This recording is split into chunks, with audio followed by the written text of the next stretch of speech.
Without Boundaries that recounts the stories of 60 victims and eyewitnesses to Hamas's atrocities on October 7th of 2023. Now, 23-year-old Alon Penzel, a former spokesman for Israel's coordinator of government activities in the territories, published this book in June of 2023, and shortly afterwards it was banned from Amazon for reportedly violating company guidelines. Since fighting that ban, the book has now risen on Amazon to the top spot of several Amazon lists, and Penzel has been touring to promote it. But earlier this week, he was subjected to what he is calling an anti-Semitic attack at an international airport in London while he was carrying his book poster. Joining us now is Alon Penzel himself, the author of Testimonies Without Boundaries. So Alon, tell us what happened to you in the airport and how you're dealing with it right now. So on one hand, I want to say that this is incomprehensible, but on the other hand, I would probably say that this is not surprising at all because we're living in the dark days of Germany of the 1930s. This is how I am feeling.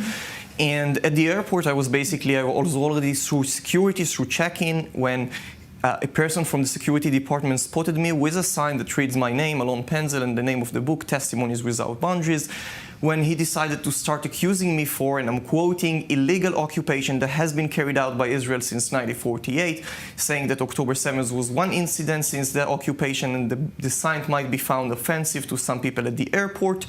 Obviously, was calling to more security in that his was the device. Poster you were that holding. was the poster, the sign that I was holding. He was calling to more people, security in the device. They took my passport and they said they would let me know if I'm able to fly or not after they look at the CCTV, the security cameras, as if I did anything wrong, as if I did need their permission to know if I'm able to fly or not. And this is a pure anti-Semitic incident. However, I want to emphasize, I'm not here as a victim. I'm here as a fighter. I will not tolerate anti-Semitic incidents. I will not tolerate anti-Semitism in Europe. We have to speak up. We must speak up. I'm calling for all Jews in the diaspora. Be proud of your identity. Share your resilience, your strength, your power. We have to speak up, and otherwise it will just get worse. And this was in Luton Airport, which is an international airport in the United Kingdom. So have you been pursuing kind of any response to those who instigated this incident in the airport? Unfortunately, not yet. And unfortunately, I'm definitely going to fight until this man is fired, because he has to be held accountable for his actions. Otherwise, it will happen again to more people. And again, this is where I emphasize, we have to speak up. Otherwise, these incidents will just go on. Right.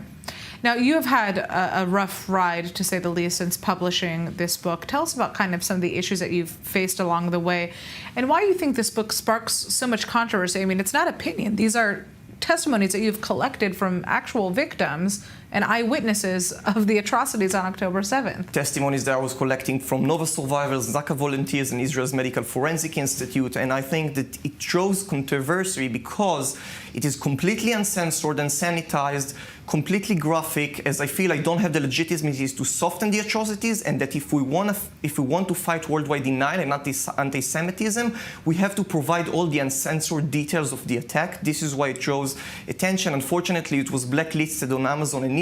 Now it is available on Amazon, and it, as you mentioned, reached already the top spots in some of its categories. We have the obligation to make sure we commemorate our brothers and sisters. This is what I've been doing for the last 3 months in my book too. Last week, I addressed the British Parliament in the House of Lords. I was reading to the Lords and the Parliament members each of the testimonies in the book in the most elaborated and graphic ways, with all the details, from kids who were slaughtered using hammers and knives to people who were tied up using metal wires that were inserted into their bodies. Because I believe that we have the obligation to provide all the details so the October 7th won't be denied. It already is. This is the only way we can fight it.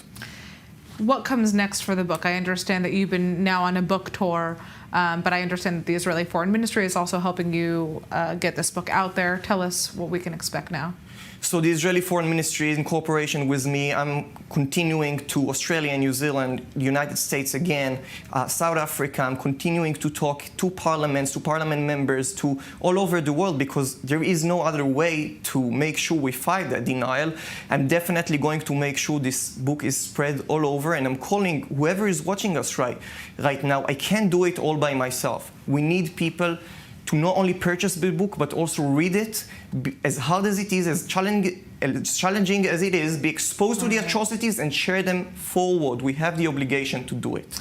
All right, Alon Penzel, I'd like to thank you so much for joining us. I hope that I'm going to get a copy of this book myself. Of course. We are finishing right now the rundown. I'm Natasha Kirchuk.